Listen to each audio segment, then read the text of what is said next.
Assalamualaikum warahmatullahi wabarakatuh. Bismillahirrahmanirrahim. Alhamdulillahi rabbil alamin. Wassalatu wassalamu ala asyrafil anbiya'i wal mursalin Sayyidina Muhammadin wa ala alihi wa sahbihi wa man tabi'ahu ila yaumiddin, amma ba'du. Para pendengar dan pemirsa radio MBS FM yang dimuliakan oleh Allah Subhanahu wa taala. Alhamdulillah, pada pagi hari ini kita bisa bersua kembali dalam acara rutinan kita, dalam kajian kita, yang mana pada pagi hari ini adalah kajian kita yang pertama atau halaqah kita yang pertama untuk kajian fikih. Dan insya Allah dalam kajian fikih ini kita akan mulai dengan mengkaji fikih ibadah. Kita minta kepada Allah Subhanahu wa taala mudah-mudahan selalu diberi taufik, hidayah, kesehatan sehingga bisa melaksanakan tugas kita keseharian, sehingga kajian ini bisa berlangsung terus dan selalu memberikan faedah kepada kaum muslimin.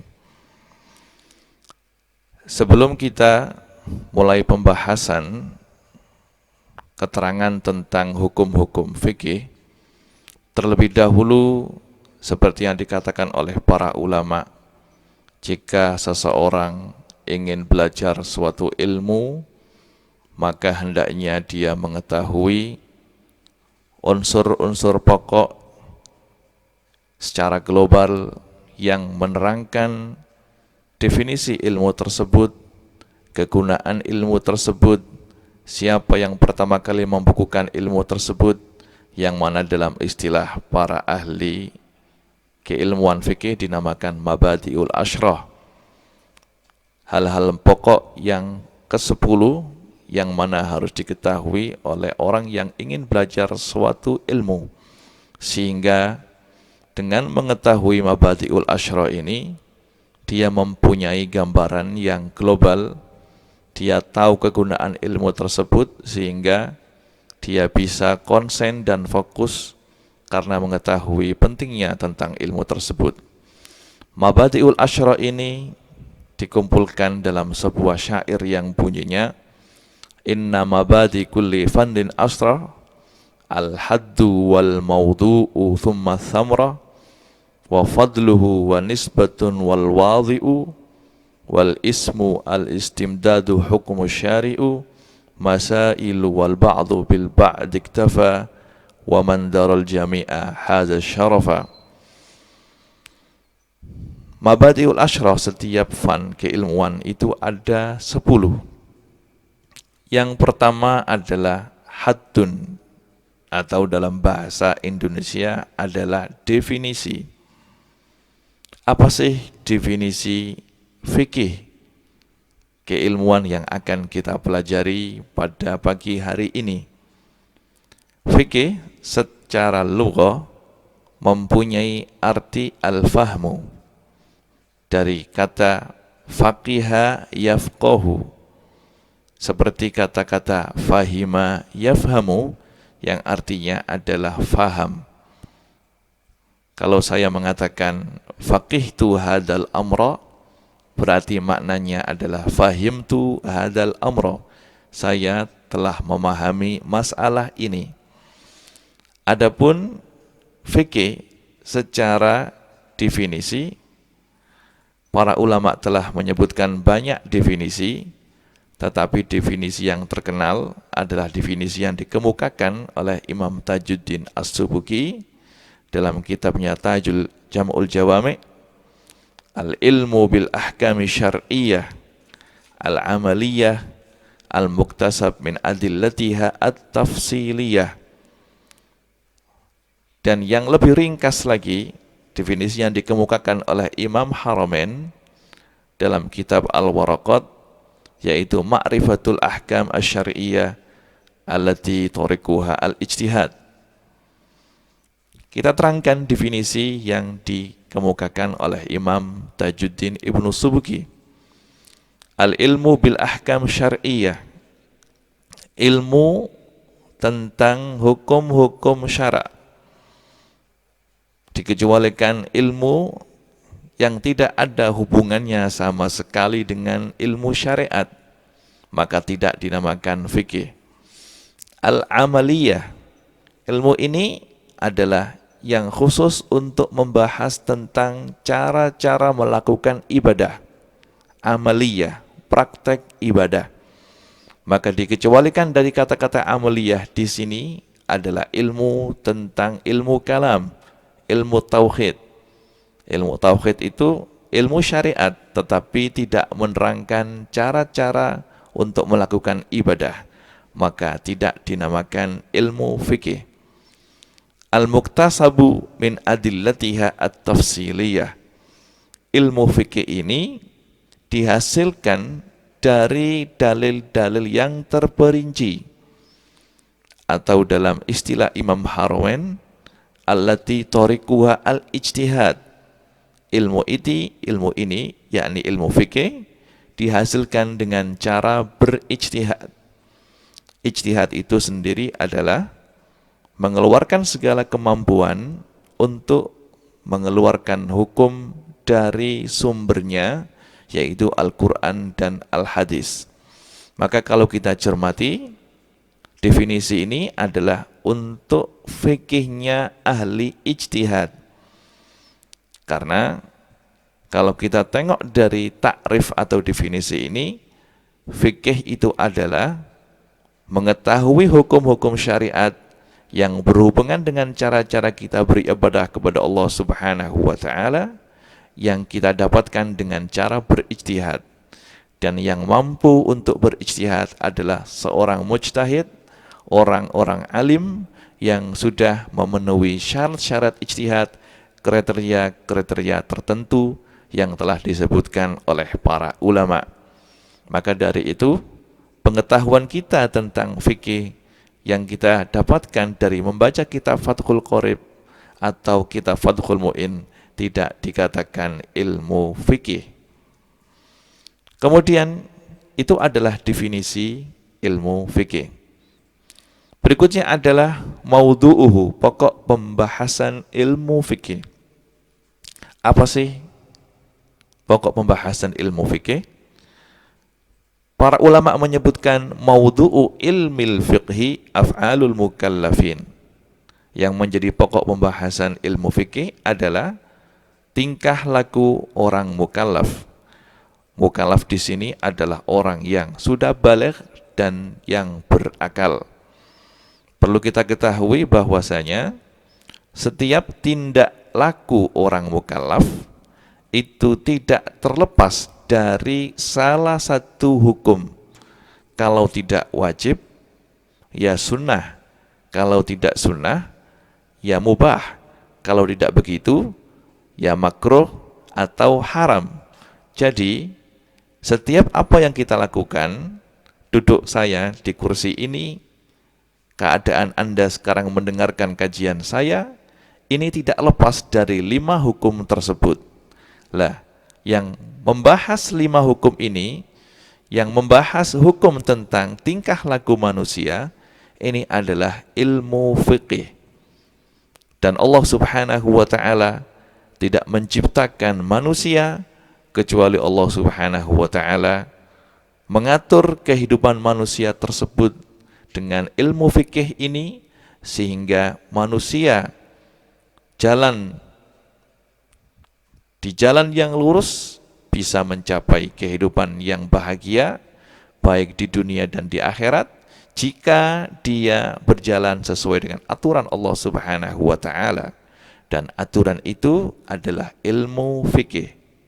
Segala tindak laku kita telah diatur oleh Allah Subhanahu wa taala. Karena hukum itu sendiri definisinya sebagaimana yang telah dikemukakan oleh para ulama, hukum adalah khitabullah al-muta'alliqu bi af'alil mukallafin bil iqtida' awit takhyir, yang artinya hukum adalah khitabullah, kalamullah, perkataan Allah, instruksi Allah yang berhubungan dengan pekerjaan orang mukallaf, baik dengan tuntutan, baik tuntutan untuk mengerjakan yaitu wajib dan sunnah, atau tuntutan untuk meninggalkan yaitu haram atau makruh, atau takhyir, memberi kebebasan untuk memilih untuk mengerjakan atau meninggalkan. Jadi karena fikih itu adalah ma'rifatul ahkam asyariyah, mengetahui hukum-hukum syariat, dan hukum itu sendiri adalah aturan Allah, kalam Allah yang mengatur kehidupan manusia, maka secara otomatis hukum ini tidak bisa diambil kecuali dari Al-Quran dan Al-Hadis, yang mana Al-Hadis itu meskipun hadis itu adalah perkataan Rasulullah SAW, tetapi sesungguhnya hadis adalah berasal dari Allah Subhanahu wa Ta'ala, karena Allah telah berfirman, wa ma yantiqu anil hawa in huwa illa wahyun yuha. Apa saja yang dikatakan oleh Rasulullah sebenarnya adalah merupakan wahyu dari Allah Subhanahu wa Ta'ala. Maka sudah jelas bahwasanya pokok pembahasan ilmu fikih adalah af'alul mukallafin, pekerjaan orang mukallaf. Kemudian apa sih faedah kita untuk belajar ilmu fikih? Faedahnya adalah imtithalul awamir wajtinabun nawahi. Karena dengan belajar fikih kita bisa mengetahui hukum, dan hukum itu adalah sesuatu yang mengatur tingkah laku manusia, yang mana hukum itu sebagaimana yang saya terangkan tadi, khitabullah, ya, yang mengatur segala gerak-gerik manusia, al-muta'alliq bi af'al mukallafin bil iqtidha, baik yang berupa tuntutan, dan seperti yang saya katakan tadi, tuntutan ini ada kalanya tuntutan untuk mengerjakan. Kalau hal tersebut dituntut harus dikerjakan, kalau tidak dikerjakan akan mendapatkan siksa, maka hukum itu adalah namanya wajib. Kalau hal tersebut harus dikerjakan, tapi bila tidak dikerjakan tidak mendapatkan siksa, maka dinamakan sunnah. Dan kalau hal tersebut dituntut untuk meninggalkan, jika dikerjakan akan mendapatkan hukuman, maka dikatakan haram. Tapi kalau jika dikerjakan tidak mendapatkan hukuman, tapi dituntut untuk meninggalkan, maka namanya adalah makruh. Jadi secara otomatis faedah daripada belajar ilmu fikih adalah untuk menjalankan semua perintah Allah dan menjauhi larangan-larangan Allah. Dengan belajar ilmu fikih, maka kita bisa mengetahui apa sih yang diperintahkan oleh Allah dan apa saja yang dilarang oleh Allah Subhanahu wa Ta'ala.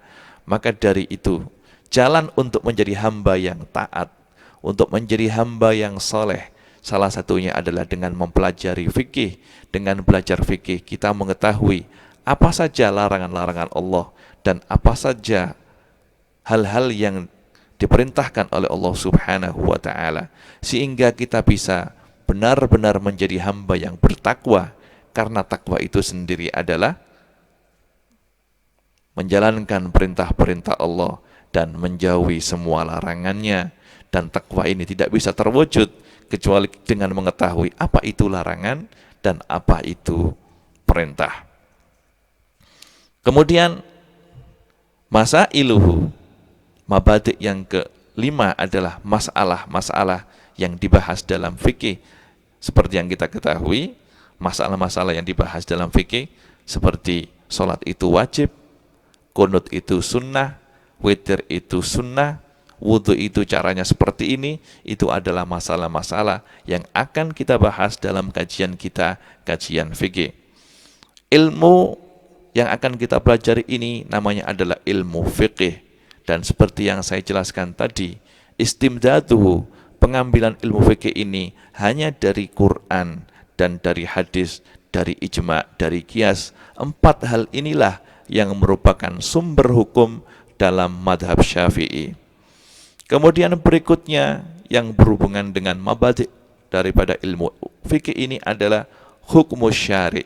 Apa sih hukum mempelajari ilmu fikih itu?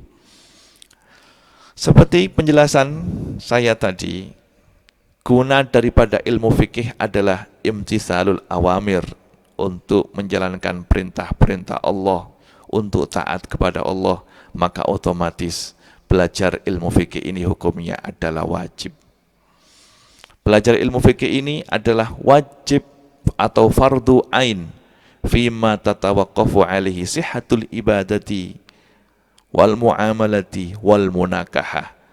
Belajar ilmu fikih ini hukumnya adalah fardu ain, wajib atas setiap individu untuk belajar ilmu fikih.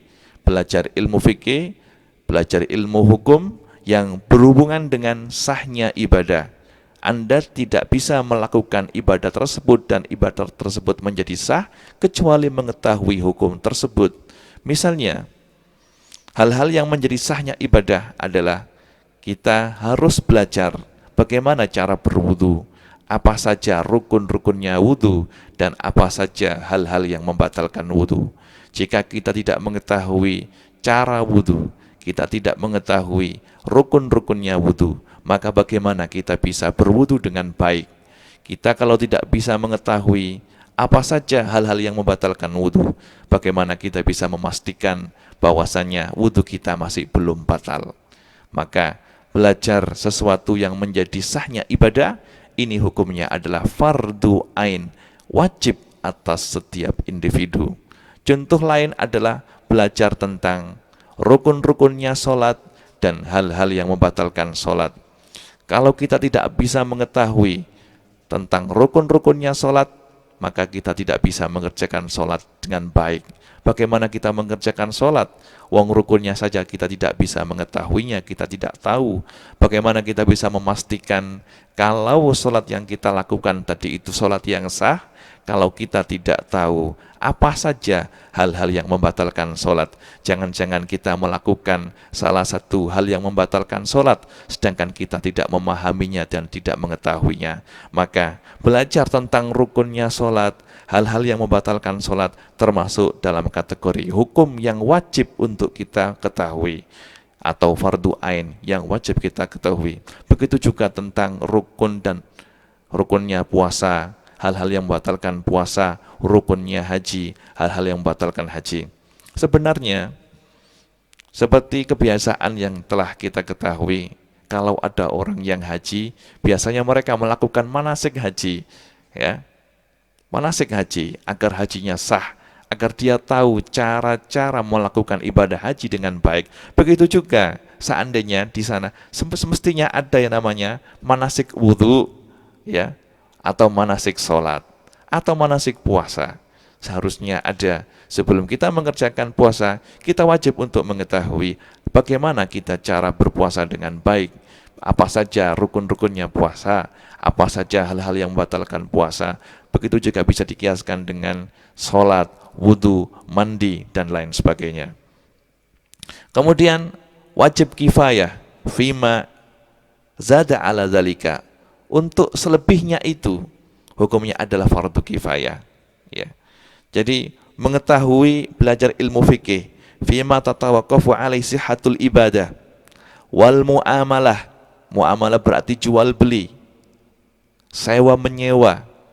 Itu harus seseorang yang ingin melakukan jual beli, maka dia harus mengetahui apa saja rukun-rukunnya jual beli, apa saja hal-hal yang boleh diperjualbelikan, apa saja syarat-syarat dan surat syarat dan rukun jual beli, dia harus mengetahuinya. Begitu juga al-munakahah, yang berhubungan dengan pernikahan.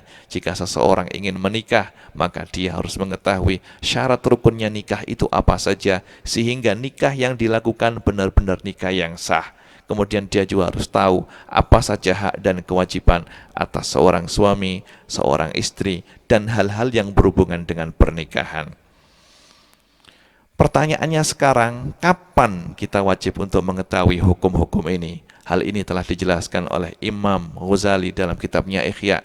Beliau mengatakan, jika seorang anak kecil yang mau mendekati baligh, jika dia pada saat ini, pada jam 8 sekarang, dia baligh, maka saat ini dia harus belajar ilmu yang bisa atau ilmu yang mentaskhih iktikad dia atau akidah dia, mengetahui secara global bahwasanya Allah Subhanahu wa taala adalah zat yang menciptakan kita, yang mempunyai sifat 20 secara global, dan mengetahui bahwasanya Allah Subhanahu wa taala telah mengutus para utusan, dan utusan atau rasul yang terakhir yang diutus untuk umat pada saat ini adalah Rasulullah Sayyidina Muhammad sallallahu alaihi wasallam. Beliau dilahirkan di Makkah, beliau meninggal di Madinah. Itu semuanya harus dia ketahui secara global. Kemudian jika datang waktu zuhur, maka sekarang dia harus melakukan sholat.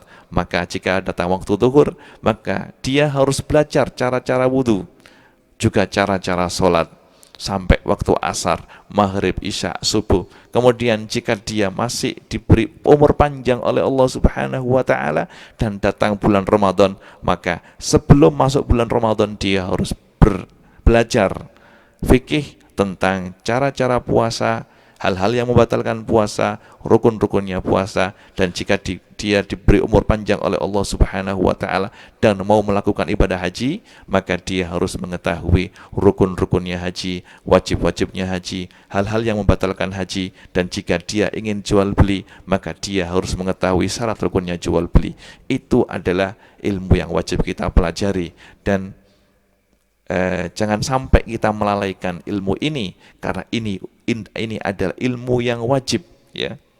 Sebagaimana disabdakan oleh Rasulullah sallallahu alaihi wasallam, "Thalabul ilmi faridatun ala kulli muslim," rawahu Ibnu Majah. Mencari ilmu itu hukumnya adalah wajib atas setiap individu orang muslim. Lah, ilmu yang wajib adalah ilmu fikih ini, ilmu yang mengatur tingkah laku kita, mengatur cara-cara kita beribadah kepada Allah Subhanahu wa taala, yang mana tujuan dari ilmu ini adalah untuk mencapai kebahagiaan di dunia dan di akhirat. Maka disebutkan di sini bahwasanya kemuliaan ilmu ini adalah ilmu yang sangat mulia. Karena ilmu ini kita bisa mendapatkan kebahagiaan di dunia dan akhirat. Dan itu telah diisyaratkan oleh Rasulullah sallallahu alaihi wasallam dalam sebuah hadis yang diriwayatkan oleh Imam Bukhari dan Imam Muslim dari sahabat Muawiyah radhiyallahu anhu, "May yuridillahu bihi khairan yufaqihu fid din."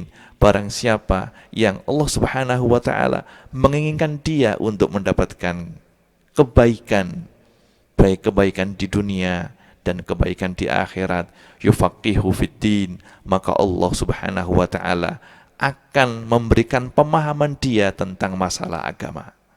Jadi termasuk tanda-tanda orang yang akan mendapatkan kebahagiaan di dunia dan di akhirat adalah orang tersebut belajar ilmu fikih. Dengan belajar ilmu fikih berarti orang itu punya perhatian akan perintah-perintah Allah dan larangan-larangan Allah, sehingga apa yang diinginkan oleh Allah agar seorang hamba menjadi hamba yang bertakwa itu bisa terwujud. Karena dengan mempelajari ilmu fikih, dia tahu mana yang diperintah oleh Allah dan mana yang dilarang oleh Allah yang harus dia tinggalkan. Maka ilmu ini mempunyai keutamaan yang sangat besar, yang melebihi keutamaan ilmu-ilmu yang lain, ya. Kemudian berikutnya adalah wadhi'uhu. Siapa sih yang pertama kali yang membukukan ilmu fikih ini? Ilmu fikih ini yang membukukannya adalah para ulama. Ya, dibukukan oleh para ulama, dan ilmu fikih ini adalah dari Allah Subhanahu wa taala yang diajarkan oleh Rasulullah sallallahu alaihi wasallam. Karena ilmu fikih ini adalah ilmu yang mengatur tingkah laku manusia yang berhubungan dengan hukum, sedangkan hukum itu adalah firman Allah Subhanahu wa taala. Maka secara otomatis yang membuat ilmu ini wadhi' hadal ilmi huwa Allah Subhanahu wa taala, yang disampaikan oleh Rasulullah sallallahu alaihi wasallam kepada umat ini. Tapi ketika Rasulullah sallallahu alaihi wasallam meninggal, maka wahyu telah terputus dan tidak semua masalah itu disebutkan secara jelas dalam Al-Quran dan hadis. Maka oleh karenanya yang Jika ada masalah baru yang belum diketahui hukumnya, maka itu adalah tugas para ulama, tugas para mujtahid, bagaimana menggali hukum masalah tersebut dari Al-Quran dan hadis. Karena meskipun semua tidak diterangkan secara sharih dalam Al-Quran dan hadis, tapi Al-Quran dan hadis memberi solusi. Kalau tidak dijelaskan secara sharih, maka di sana mungkin diisyaratkan atau masuk dalam kaidah umum dalam ilmu fikih. Maka segala masalah yang dibutuhkan pemecahannya secara fikih, semuanya bisa kita dapatkan dari Al-Quran, hadis, dari ijma', dari qiyas, dan dari sumber yang lainnya yang telah disepakati oleh para ulama. Ini adalah sedikit mengenai mabadi'ul asyrah tentang ilmu fikih. Dan perlu diketahui karena ilmu ini adalah wajib untuk kita pelajari. Dan kita tidak bisa melakukan ibadah kecuali ibadah tersebut didasari dengan ilmu fikih. Dan ilmu fikih ini hukumnya adalah wajib. Maka segala bentuk ritual ibadah yang dilakukan tanpa didasari ilmu fikih, maka hukumnya tidak sah. Seperti yang disebutkan oleh Imam Ibnu Ruslan dalam Zubat, wa kullu man bi ghairi ilmin ya'malu a'maluhu mardudatun la tuqbalu. Barang siapa yang melakukan suatu amal ibadah yang tanpa didasari oleh ilmu, maka ibadah yang dilakukan tidak diterima oleh Allah Subhanahu wa ta'ala. Misalnya kalau ada orang mu'alaf misalnya, yang baru masuk Islam, tidak tahu caranya sholat, tidak tahu caranya berwudu, dia berwudu, ikut-ikutan, ada orang wudu, dia ikut seperti orang tersebut, dia sholat, ikut bersama-sama dengan orang sholat di masjid, maka apa yang dilakukan tidak sah, karena yang dilakukan tidak didasari dengan ilmu. Maka ilmu ini sangat-sangat penting untuk kita ketahui. Karena segala bentuk ibadah yang tidak didasari oleh ilmu, maka ibadah tersebut tidak diterima oleh Allah Subhanahu wa ta'ala. Meskipun jadi wajib untuk belajar ilmu fikih ini, meskipun kita tidak mempelajarinya secara mendetail, yang penting kita bisa tahu bagaimana cara melakukan ibadah tersebut secara global. Karena mempelajari ilmu fikih secara mendetail memerlukan waktu yang lama, dan itu adalah pekerjaannya santri, bukan pekerjaannya orang awam. Kemudian yang perlu diketahui lagi, para ulama menjelaskan bahwasanya seseorang tidak boleh melakukan hal apapun kecuali telah mengetahui hukum Allah dalam hal tersebut. La yajuzu al-iqdamu ala syai'in qabla ma'rifati hukmillahi fihi. Dan hal ini telah dijelaskan oleh Imam Ghazali, dan beliau mengatakan hal ini telah menjadi kesepakatan para ulama, yaitu dilarang untuk mengerjakan sesuatu apapun kecuali Anda telah mengetahui hukum daripada apa yang akan Anda lakukan. Jangan sampai kita melakukan sesuatu, kita tidak mengetahui ini halal atau haram. Maka para ulama mengatakan, tidak boleh kita mengerjakan sesuatu, kecuali kita tahu ini diperbolehkan dan ini tidak diperbolehkan. Sehingga jadi semua yang kita lakukan di dunia ini tidak terlepas dari aturan Allah Subhanahu wa ta'ala. Ini adalah hukum Allah yang wajib untuk kita patuhi. Kalau seorang hamba ingin bahagia, maka caranya adalah mengikuti aturan Allah Subhanahu wa ta'ala. Allah lah yang lebih mengetahui akan kemaslahatan seorang hamba, karena Allah yang menciptakan hamba tersebut. Jangan sampai kita memakai aturan-aturan orang lain yang tidak jelas, aturan-aturan orang kafir yang membawa kita, menyeret kita kepada kesengsaraan dan kehinaan. Na'udzubillah, summa na'udzubillah. Kemudian berikutnya adalah penjelasan mengenai masalah toharo, dan setelah itu kita akan menjelaskan mengenai masalah wudu, masalah mandi, dan masalah yang lainnya. Dan insya Allah untuk masalah-masalah toharo, masalah wudhu, masalah mandi akan kita bahas dalam kajian kita yang akan datang.